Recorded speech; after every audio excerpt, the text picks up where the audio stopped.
Hello everyone, how are you doing? This is MD Tech here with another quick tutorial. In today's tutorial, I'm going to show you guys how to resolve if your mouse cursor is disappearing when using the Google Chrome web browser.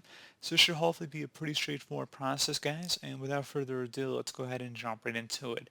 So all you have to do is open up the Chrome web browser if it's not already open, and you want to select the settings icon near the top right corner of the browser screen. Go ahead and left click on that, and then you want to go down and left click on settings. Into the search settings field up at the top, you want to type in hardware acceleration, and there should be an option that says use hardware acceleration when available. You want to go ahead and just turn this to the off position, relaunch the browser, and then your cursor issue should be resolved. So as always, thank you guys for watching this brief tutorial. I do hope I was able to help you out, and I do look forward to catching you all in the next tutorial. Goodbye.